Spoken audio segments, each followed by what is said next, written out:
No, no, boys will be the boys.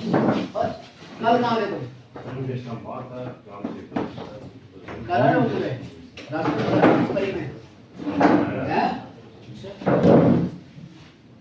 Boys will be the boys. No doubt. ये ऐसे आया होता ना? तो मीम्स भी वायरल हो गई हैं। मीम्स भी वायरल हो गई हैं। होनी चाहिए। मैंने भी नहीं देखी मीम्स उसकी, but होनी चाहिए। The overall paper of English essay was of CSS, highly competitive examination, was pathetic. मतलब एक चीज आप उसको, अब मैं फॉर एग्जांपल मुझे पता है कि the boys will be the boys का मतलब क्या है, because I have read it many years. एक गाना भी है इस पे अंग्रेजी, boys will be the boys, and it's an African proverb. African proverb है ये, boys will be the boys. और इसके अंदर बेसिकली तो अंडरस्टैंडिंग ये है कि लड़का बताने की, वैसे तो इसके अंदर जो नॉटी कैरेक्टर होता है ना लड़के का या स्ट्रॉन्ग, आपको मैंने जब वुमेन एम्पावरमेंट करवाया था तो मैंने आपको दो चीजें बताई थी। एक मैंने आपको बताया था मैस्कुलिनिटी और एक फेमिनिटी, याद है?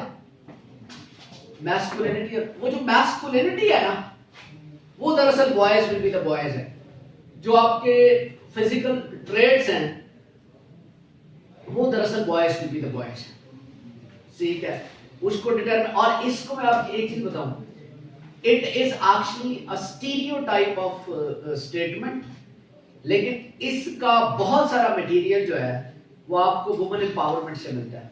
ये boys will be the boys जो ऐसे आया, उससे ऊपर जो ऐसे था वो क्या था पता?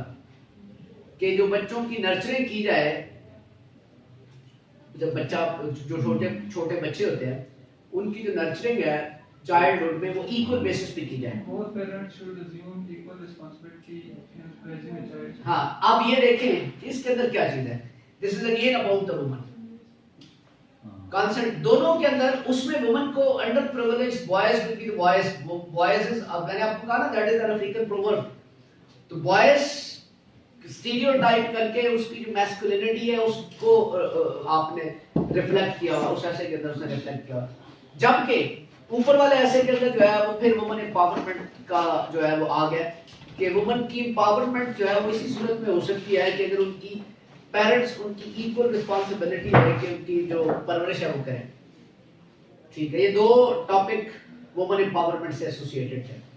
एक टॉपिक था that was associated with somehow globalisation and somehow latest technology and particularly information technology, ठीक है? वो क्या था कि जो आपकी डिपेंडेंस है टेक्नोलॉजी के ऊपर, ठीक है? इस पे आप अपना जो है वो नैरेटिव दें।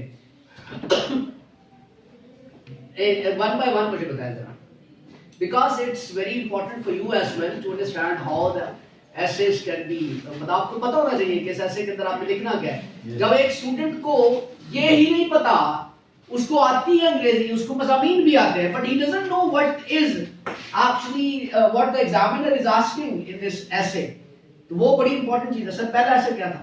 Instruction in youth is like engraving in stone. What does it mean? Youth में जो आप उसको गाइड करते हैं पत्थर पे लकीर की तरह उसे कहते हैं, वो उसकी शख्सियत जो परमानेंट उसकी बिल्ड अप होती है, ठीक है? इसके अंदर सबसे इंपॉर्टेंट चीज मैं आपको बता रहा हूँ, इसके अंदर उसका फोकस था फैमिली लाइफ। क्या फोकस था? Family life. ये पढ़िएगा आपको पता चलेगा, ये भी अफ्रीकन प्रोवर्ब है, ठीक है? और इसका फोकस फैमिली लाइफ है। पहला ऐसे, अगला The one who uses force is afraid of reasoning. The one who uses force is afraid of reasoning. that was a wonderful lesson. If I will have to take the exam, I am in the examination hall and I will write an essay on this subject, because it is basically about the dialogues rather using force. It's about the dialogues rather using force. Dialogues के through जिस तरह आप problems को sort out कर सकते हैं, मतलब पूरी दुनिया के अंदर जंगें हथियारों से लड़ी जाती हैं, लेकिन जब भी उनके एग्रीमेंट्स, पीस ट्रीटीज वगैरह होते हैं, they are always with the fun, got it? तो डायलॉग्स के through you can do anything. किसी भी मसले का हल जंग में नहीं होता, डायलॉग्स के अंदर होता है। डायलॉग्स जो होते हैं वो हमेशा रैशनैलिटी पे बेस कर रहे होते हैं। तो ये ऐसे इस चीज के बारे में था, लेकिन इस ऐसे के लिए मैंडेटरी ये चीज थी कि आपकी अंग्रेजी अच्छी हो, आपको आउटलाइन बनानी आती हो। गॉट इट जी, आगे चलें। Not all recycling projects are cost effective. हाँ, अब इसमें क्लाइमेट चेंज का कुछ थोड़ा सा एक सेक्शन आता है कि जितने आपके not all Recycling projects. Recycling, जैसे पानी भी रिसाइकल होता है, प्लास्टिक भी रिसाइकल होती है, और जितनी चीजें रिसाइकल, ये क्लाइमेट चेंज था। और ये it wasn't easy for the people के क्योंकि लोगों को ये नहीं पता कि कौन कौन सी चीजें रिसाइकल होती हैं। पहले उनके रिसाइकलिंग का पता हो, फिर उसके इफेक्ट्स का पता हो, यूटिलाइजेशन का पता हो, सोसाइटी के ऊपर उसके इम्पैक्ट का पता हो, इकोनॉमी के ऊपर उसके इम्पैक्ट का पता हो, तो फिर आप उस पर लिख सकते हैं। क्योंकि आपको रिसाइकलिंग की चीजों का नहीं पता होता, एक आम आदमी को नहीं पता होता। ये उसी को पता है जिसने ये सब्जेक्ट कहीं ना कहीं एनवायरमेंटल साइंस के अंदर कोई चीज पढ़ी है, अदरवाइज ये ऐसे डिस्कार्ड हो जाता है। जी आगे चलें। The fool speaks and the wise listens. Oh very good. Imran Khan speech करता है, लोग बल्ले बल्ले करते हैं। Got it? They used to adopt what is he saying. ठीक है, आप उस चीज को अडॉप्ट कर लेते हैं, मनोन आप उसको मान लेते हैं। ठीक है, सिंपल सी बात। जी sir. A friend walks in when everyone else walks out. Who is with Pakistan right now? इतनी मिजरेबल हालत के अंदर भी चाइना ने आपको 1 रुपया नहीं दिया। आया है तो अमेरिका हेल्प के लिए आया है, IMF आया हेल्प के लिए, चाइना कैसे आपका फ्रेंड हो गया भाई? वो देखो ना जरा, सुन पड़ो उसकी स्टेटमेंट में कि आप मिजरेबल हालत के अंदर सर चले गए हैं, सॉरी आप बहुत, you are in the miserable condition. ठीक है, सारे लोग आपसे भाग गए। Who is with you? He is the closest friend of you. Got it? कौन है इस वक्त आपका? So, आज के अगर ना देखें फुल आप देख लें पिछले 5-10 साल का वो डेकेड का पूरा देखें हाँ, ना, तो correct. बाकी कंट्रीज छोड़ी थी, उसके बाद उस वक्त इन्वेस्टमेंट कोई नहीं कर रहा था। जब पाकिस्तान में इतने टेररिज्म थी तो उस वक्त इतनी बड़ी इन्वेस्टमेंट चाहिए। कौन सी बड़ी investment? That is not an investment. जो नो नॉट एट ऑल। मैं इस चीज के लिए ये आर्गुमेंट करूंगा, and I appreciate your argument, I appreciate your, that is actually the investment in the form of debt. पहली बात क्लियर। और कभी भी पाकिस्तान की हालत इतनी मिजरेबल नहीं हुई कि अगर टेररिज्म भी, that would be on the peak. Pakistan has been facing the problem of terrorism, that is on the peak, and at the same time Pakistan has the financial crisis at large. ये दोनों चीजें कभी भी पैरेलल नहीं रही इस तरह से। Terrorism was there at that time, but financial conditions इतनी बुरी नहीं थी जितनी मौजूदा है।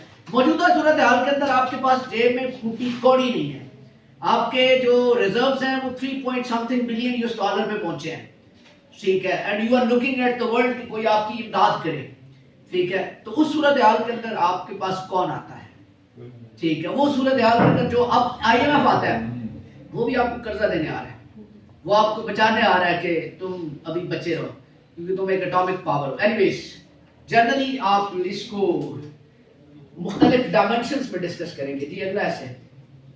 Online learning is not only convenient but often more effective than traditional classroom instruction. आगे क्वेश्चन मार्क दिया हुआ है, आप इसको क्वेश्चन मार्क पे समझें।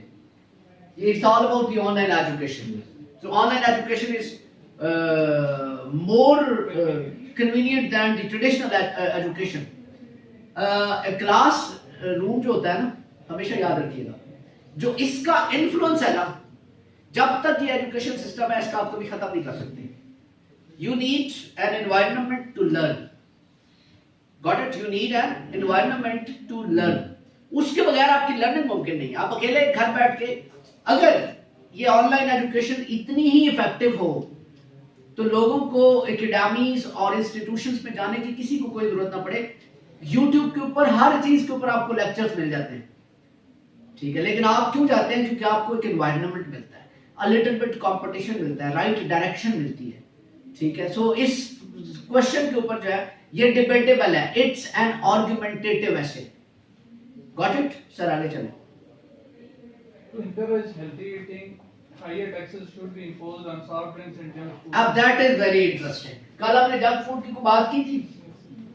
ठीक है, वो कहता है कि अगर आप जो चाहते हैं कि माशरे के अंदर लोगों की सेहत बेहतर हो, तो ये जो जंक फूड होता है ना, जिंगर KFC का खा लिया, इस तरह की चीज, आई लव KFC जिंगर, इस तरह की चीज के ऊपर जो है वो आप टैक्सेस को बढ़ा दें, ठीक है, तो लोग कम खरीदेंगे। मैं आई एम स्मोकर, ठीक है, मैं जो सिगरेट पीता हूँ उसका रेट हर दूसरे दिन बदला हुआ होता है, ठीक है, यानी उसकी प्राइस 400 से लेके 500 के बीच में जो है वो रह रही होती है। सवाल तो ये लगता है कि अगर ऐसा है, इसके ऊपर भी बहुत सारे टैक्सेस है ना, तो कहते हैं ब्लैक में मिलता है, स्मोकिंग के ऊपर पड़े, सिगरेट के ऊपर टैक्सेस रखे हुए हैं, लेकिन आप जाके पान शॉप से पूछिएगा, वो कहेगा कोई फर्क नहीं पड़ा, लोग उसी तरह से खरीदते हैं, ठीक है। इट्स अगेन आर्गुमेंटेटिव कि क्या इसके इनके ऊपर टैक्सेस को इंक्रीज करने से लोगों की हेल्थ जो है वो बेहतर होना शुरू हो जाएगी। लेकिन लोग रेगुलर जंक फूड नहीं लेते, ये आपको बता दूं, पाकिस्तान के अंदर कभी कभी लेते हैं, दूसरे दिन चौथे दिन, ये रेगुलर मील नहीं है। Got it? आगे चले। People have become overly dependent on technology. हाँ, that was an essay, और इसके अंदर जो चीज की गई है वो मैंने आपको पहले कहा है कि that is actually all about the generic concept of information technology, and then you will have to relate the information technology with the globalization, ठीक है। तो information technology और globalization को mix करके पूरी दुनिया इसकी डिपेंडेंट हो चुकी है। कुछ पोर्शन ग्लोबलाइजेशन का उठाना है, कुछ IT का उठाना है, आपको AI के ऊपर ऐसे पूरा है, आर्टिफिशियल इंटेलिजेंस के ऊपर वो उठाना है, ठीक है, तो ये ऐसे पूरा हो जाता है जी। Both parents should assume equal responsibility in raising a child. जेन वुमन एम्पावरमेंट के हवाले से मैंने आपको बताया, और the last one the boys will be the boys. अब ये इसके ऊपर किसने कहा है कि मीम्स बननी शुरू हो गई है? क्या मीम, आपने कौन सी मीम पढ़ी है इस पे? वीडियोस होती है ना, फिर उसके ऊपर लिखा होता है बॉयज वीडियो बॉयज। उन्होंने कहा कि देखिए CSS वाले जो है वो CSS वाले जो है वो भी, मतलब एग्जामिनर जो है वो भी किस तरह का पूछता है, boys will be the boys, ठीक है। तो आपको अगर लिखना पड़े इसमें boys will be the boys, अच्छा आपके सामने ये 10 टॉपिक्स आए हैं, ठीक है, आपको एक्सटेम्पोरी आपको इनके ऊपर किसी एक के ऊपर ऐसे लिखना पड़े तो लिख सकते हैं। अगर मैं आपको ये थोड़ा सा एक्सप्लेन ना करता तो उससे पहले आपकी इतनी अंडरस्टैंडिंग थी कि इनमें से किसी एक पॉइंट के ऊपर आप ऐसे लिख पाए, ठीक है। असल में चीज ये होती है कि ऐसे का जो टाइटल होता है ना, उसको बड़े ही कंसंट्रेशन के साथ पढ़ना पड़ता है। कि अब आप ये देखें, जो आपको आपने सेकंड लास्ट ऐसे कहा है वो कौन सा है, वो जो इक्वल नर्चरिंग जो रिस्पांसिबिलिटी है। अब आप ये सोचें कि आपने वुमन एम्पावरमेंट कैसे तैयार किया है, आप कहते हैं वुमन को एम्पावर कैसे करना है, उसमें से एक फैक्टर आप ये उठा लें कि मैंने आपको वुमन एम्पावरमेंट के दौरान एक चैप्टर का बताया था, बानों का घर बताया था। तो ये बानों का घर है, ये ऐसे ये बानों का घर है। मैंने आपको क्या कहा था कि बच्ची क्या रोल प्ले कर रही है, बच्चा क्या रोल प्ले कर रहा है, वो इक्वल बेसिस पे नहीं हो रही नर्चरिंग, वो डिफरेंस है। तो अगर आप नर्चरिंग ही इक्वल बेसिस के ऊपर करेंगे तो वुमन जो है वो ऑटोमेटिकली जो है वो एम्पावर हो जाएगी with the passage of time, ठीक है, उसको अपने राइट्स का पता चल जाएगा। Got it?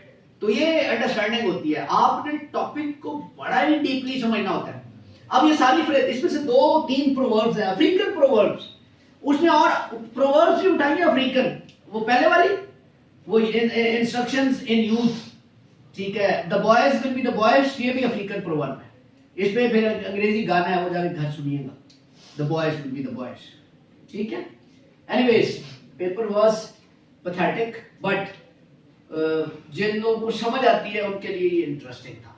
लेकिन जनरली अगर आप देखें तो आप जब इस तरह का टॉपिक बनाते हैं ना, तो उसमें से हाफ टॉपिक्स आप इस तरह के रखते हैं, कुछ टॉपिक्स आप इस तरह के लिखते हैं कि उसकी लोगों को समझ आए, ठीक है। इसमें से आपको मैं बता रहा हूं, मतलब मैं CSS को पिछले 6 साल से पढ़ाता हूं और मैं टॉप की एकेडमीज के अंदर जाके पढ़ाता हूं। फिर ये मोर देन 50% जो कैंडिडेट बैठा होगा ना एग्जामिनेशन हॉल के अंदर, उनको इनमें से एक स्टेटमेंट की भी समझ नहीं आई होगी, पता नहीं चलना होगा कि लिखना क्या है इसके अंदर।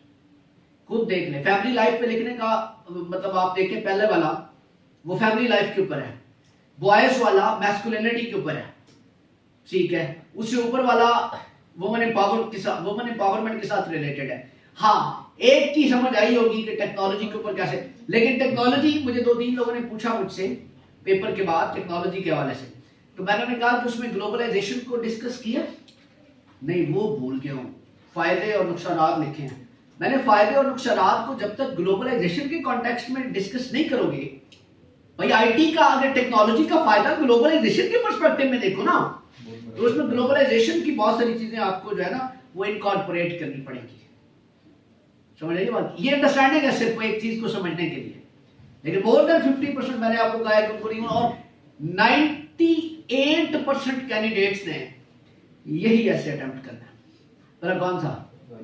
टेक्नोलॉजी वाला, क्योंकि उन्हीं को 90 रिमेनिंग 2% जिनका रीडिंग बहुत ज्यादा होती है, अंडरस्टैंडिंग बहुत अच्छी है चीजों की, इस तरह के लोग भी होते हैं। मतलब हमारी क्लास के अंदर मैंने 100 की क्लास हो ना फर्ज करें, उसमें आपको 5-6 बच्चे लम्स के मिलते हैं, कोई अमेरिका से 5-10 पढ़ के आए होते हैं, ठीक है, इस तरह की क्लास भी एक उसके अंदर वो लोग बैठे होते हैं। अब वो लोग जिन्होंने बड़ा थॉरोली चीजों को स्टडी किया होता है, उनके लिए टॉपिक को समझना थोड़ा सा आसान हो जाता है, बाकियों के लिए जिन्होंने थॉरोली उस चीज को नहीं देखा होता। तो आप ग्लोबलाइजेशन को देखें तो it's a very vast kind of concept, जिसको हम अभी मतलब जो है वो डिस्कस करें। तो इसकी एक एक चीज जो है वो हर, अच्छा इंटरेस्टिंग, फिर आप ये जितने टॉपिक्स ले लेंगे, जितने टॉपिक्स उठा लें, उन सब का ग्लोबलाइजेशन के साथ ताल्लुक है। Everything is connected. आप ग्लोबलाइजेशन को समझे बगैर ऐसे कोई भी नहीं कर सकते सर। चाहे अगर आप ग्लोबल पर्सपेक्टिव में वुमेन एम्पावरमेंट को भी लेके जाएं तो नहीं कर सकते उसके बगैर। इकोनॉमिक क्राइसिस अगर आप पाकिस्तान के, वो भी ग्लोबलाइजेशन के पर्सपेक्टिव के बगैर नहीं कर सकते। जो आप अटेम्प्ट करोगे ऐसे, उसमें ग्लोबलाइजेशन का पर्सपेक्टिव डेफिनेटली आपको डिस्कस करना होगा। इसीलिए मैंने आपसे कहा था कि आप इसको पहले पैराग्राफ को बड़ी अच्छी तरह से तैयार कीजिएगा, क्योंकि पहला पैराग्राफ जो है वो रिफ्लेक्ट करता है the real essence of the globalisation. तो आप लोगों ने उसको तैयार करके उसमें इडियम्स को इनकॉर्पोरेट किया, इडियम्स भेजे थे और ऐसे भी भेजा था, मैंने स्टडी किया था सर। इडियम्स नहीं उसमें लगाए, और इडियम्स में मैंने वो भेजे थे जो इजीली अप्लाई होते हैं। सर ये वाले ऐसे नंबर 4 है, the full speeds and wide distance, ये इसके बारे में थोड़ा सा द वाइड डिस्टेंस। अच्छा, इसमें जो है ना ये भी एक ना प्रोवर्ब है, ये भी एक प्रोवर्ब है। इसका ताल्लुक जो है वो समहाउ, अगर हम इसको ऐसे के कॉन्टेक्स्ट में देखें तो ये फ्रीडम ऑफ एक्सप्रेशन और फ्रीडम ऑफ ओपिनियन के साथ है। यानी it's about the media as well, role of media, ठीक है, मीडिया के अंदर किस तरह से लोगों के ओपिनियंस को बिल्डअप किया जाता है, बोलने वाले क्या बोलते हैं, सुनने वाले कौन होते हैं। बोलने वाले ने जो बोल दिया, अब एक बंदा मुझे आज कह रहा था कि वो किसी आलिम को सुन रहा था, तो मैंने कहा यार मैं इस आलिम को नहीं समझता कि क्रेडिबल आदमी है। तो उसने कहा कि आप ये ना देखें कि बोल कौन रहा है, आप ये देखें कि वो बोल क्या रहा है। मैंने कहा मैं इस बात से सख्त डिसएग्री करता हूँ।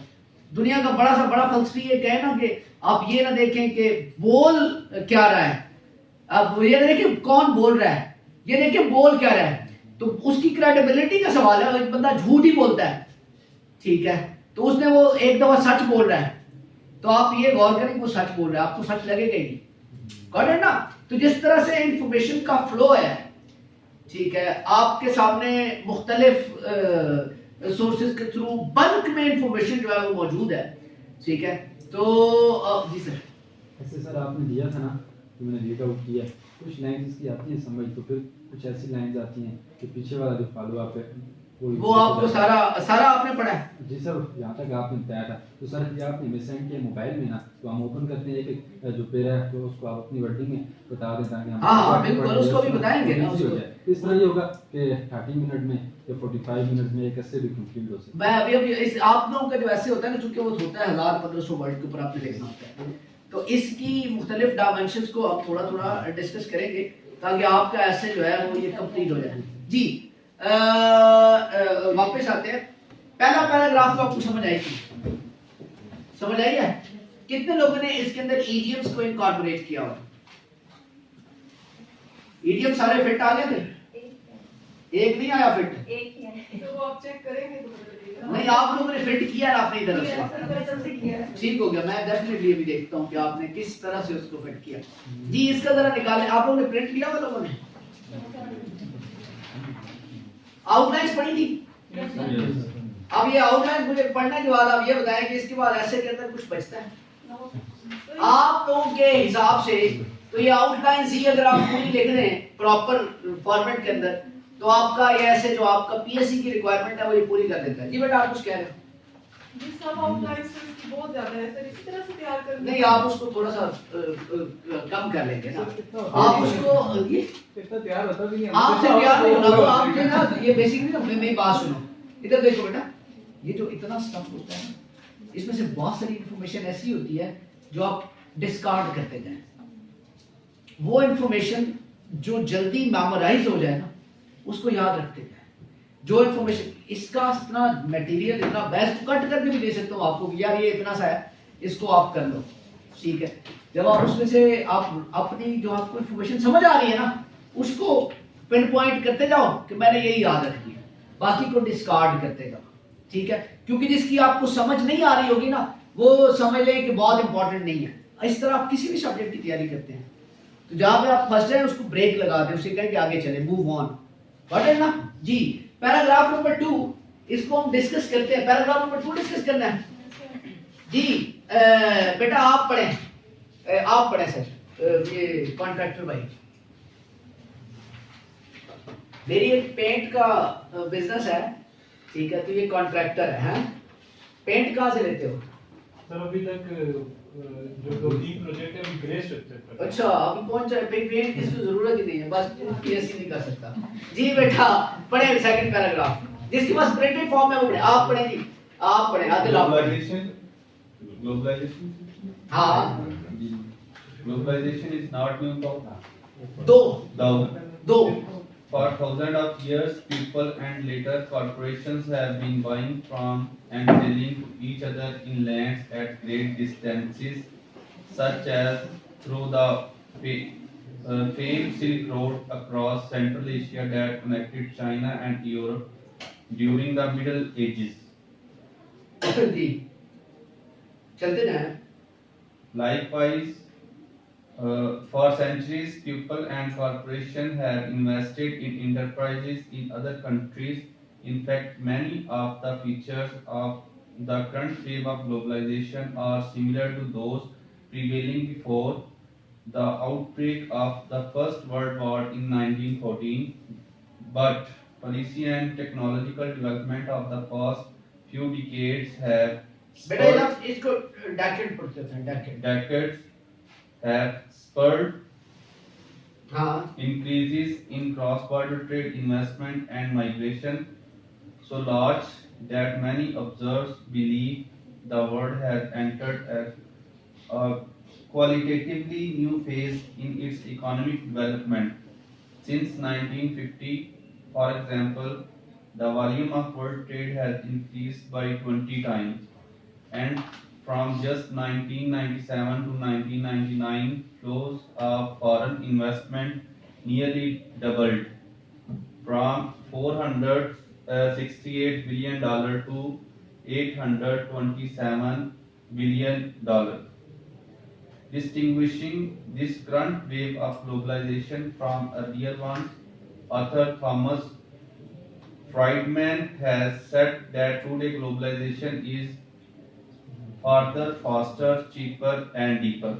अगर यही स्टेटमेंट पेपर में लिखी हुई आ जाए farther faster cheaper and deeper तो इसका मतलब आपने ग्लोबलाइजेशन में आप एग्जामिनर से कुछ भी एक्सपेक्ट कर सकते हैं। Got it? अच्छा अब ये आपने पैराग्राफ पढ़ा है आपको समझ आई पैराग्राफ पढ़ के मिडिल एजेस कौन सी होती है? मिडिल एज की बात की है ना उसने। मिडिल एजेस कंसीडर होती है 5th सेंचुरी से लेके 15th सेंचुरी तक के बीच का जो टाइम पीरियड है वो मिडिल एज टाइम पीरियड है। तो इसका मतलब है कि इसकी जो प्रॉपर इब्तिदा है फिर वो मिडिल एजेस से ही जो है वो हो चुकी थी जब लोग जो है वो मूवमेंट करते थे। आपने सर आपको क्या समझ आई है Arshad?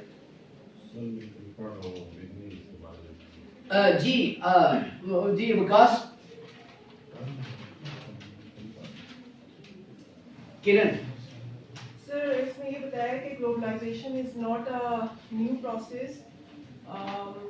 People have been buying and selling products at large distances for thousands years ago, and now due to new policies and technologies, investments and migrations and international trade has increased so much that observers believe that this world has entered into the new era of development. जी बेटा,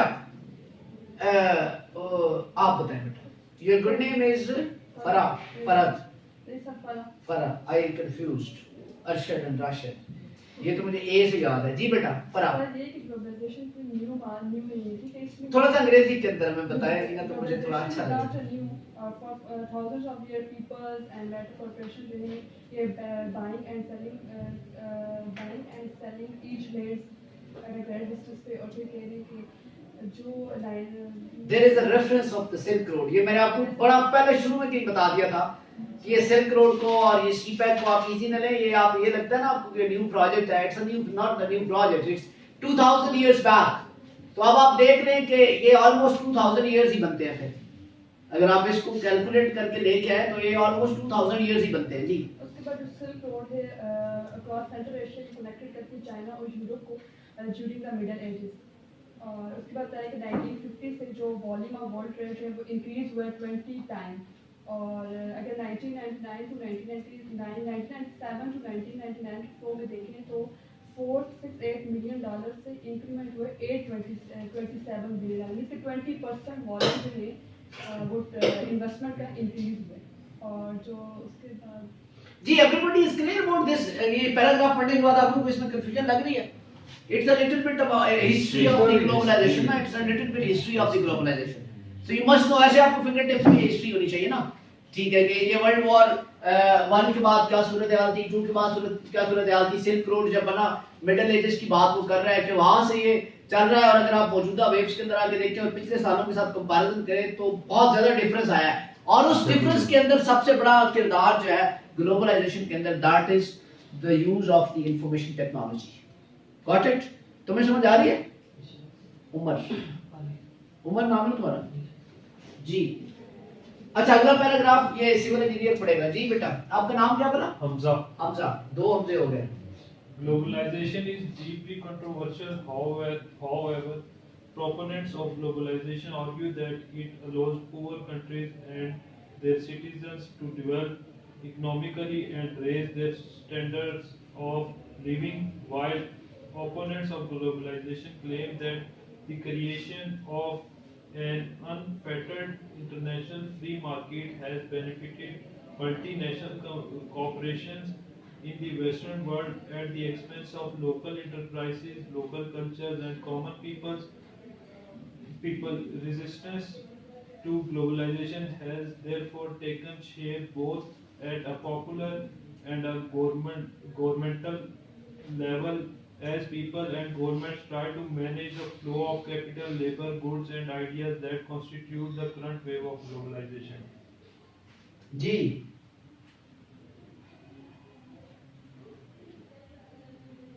क्या समझ आई आपको? बताइए, समझ क्या आई है इससे? इसमें सर एक पॉइंट ऑफ व्यू है globalisation. It's about the controversy of the globalization. The proponents, some argues in the favor of globalization and some against the globalization. Definitely हर चीज के for और against तो होता है. So what is the point in this? Further point. जी विकास. जी sir, इसमें जो proponents of globalization है वो ये कहते हैं कि ये सिर्फ पुअर कंट्रीज को अलाउ करता है कि वो अपनी इकोनॉमी स्टेबल कर सकें, जबकि ओपोनेंट्स जो हैं ग्लोबलाइजेशन के वो ये कहते हैं कि ये सिर्फ इंडिविजुअल मल्टी और इंटरनेशनल लेवल पे जो है ये अकोमोडेट करता है, not at an individual level. Chemistry को क्या समझ आई? So it shows the inequality between the rich and poor culture.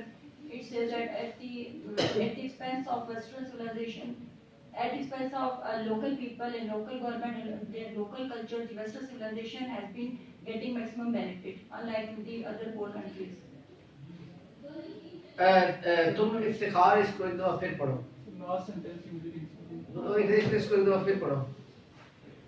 globalization is deeply controversial. However, proponents of globalization argue that it allows poor countries and their citizens to develop economically. ये लफ्ज economically इसमें भी गलत लिखा हुआ है, इसको ठीक कर लें, इकोनॉमिकली लफ्ज नहीं है। Economical and economically different. हाँ, तो ये इकोनॉमिकली लफ्ज नहीं आएगा यहाँ पे, ये मैं ठीक करवाता हूँ, अभी करें, आगे बढ़ें। And raise their standard of living. While opponents of globalization claim that creation of an unfettered international free market. Unfettered क्या होता है? बगैर किसी पाबंदी के, बगैर किसी unrestrained, बगैर किसी पाबंदी की जो चीज होती है वो unfettered होती है जी। Unfettered international free market has benefited multinational corporations in the Western world at the expense of local enterprises, local cultures, and common people. This is a very important फिक्रा। इसका मतलब क्या है? हमजा, एंड वाला हमजा। इस सेंटेंस का मतलब क्या है? सर तो समझ जाइए जो ये लास्ट वाली लाइन ये समझ नहीं आई। So it has benefited only multinational corporations and at the cost of local enterprises. एक आर्गुमेंट वो ये देता है उसका प्रोपोनेंट कि जो अंडर डेवलप्ड कंट्रीज हैं, ठीक है, वो बेनिफिट लेती हैं, उनकी इकोनॉमी बेहतर होती है, इंडिविजुअल्स की भी और रियासत की इकोनॉमी भी बेहतर होती है। वो कहता है नहीं, दूसरा आर्गुमेंट ये है कि नहीं, ऐसा नहीं है। असल में ये जो अनफेटर्ड इंटरनेशनल फ्री मार्केट है बगैर रेस्ट्रिक्शंस के, इसकी वजह से मल्टीनेशनल्स जो है वो आती है और वो फायदा लेती हैं at the expense of the local, जिस मुल्क के अंदर आके वो कर रही है काम, उनसे फायदा लेती हैं क्योंकि उनको चीप लेबर मिलती है और उनकी एक्सप्लॉयटेशन करती हैं। इसका मतलब ये दो आर्गुमेंट्स हैं।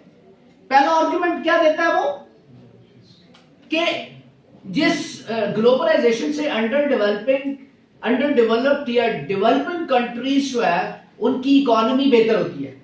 दूसरा कहता है कि नहीं, वो ये नहीं कहता कि उनकी इकोनॉमी बेहतर होती है, वो ये कहता है कि इसका दूसरा पहलू ये है कि असल में फायदा पेरेंट कंट्री ले रहा होता है जिसकी मल्टीनेशनल वहां आती है, वो मल्टीनेशनल जो है अल्टीमेट बेनिफिट जो है वो ले रही होती है। ये इसका इस आर्गुमेंट का मतलब है। जी सर, वही अस्सलाम वालेकुम। जी सर, मैं क्लास हाँ बिल्कुल ओपन हो गया,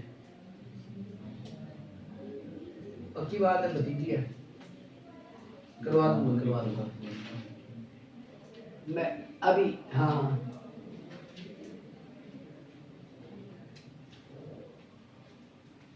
बिल्कुल ठीक है, ओके ओके मैं वेट करूंगा। जी सर, तो आगे बढ़े सर। आप समझ आइए सर वकार साहब, चीज को समझने के लिए उसको जोड़ना पड़ता है, उसको कनेक्ट करना पड़ता है। तो आपने कनेक्ट किया तो आपको इस बात की समझ आई कि पहले में वो क्या कहता है कि अंडर डेवलप्ड या डेवलपिंग कंट्रीज की इकोनॉमी बेहतर होती है। दूसरे वाला कहता है कि होती होगी, उससे उस चीज से कंसर्न ही नहीं है।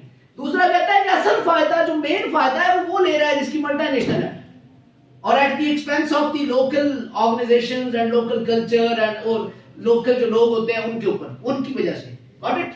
जी सर, आगे बढ़े।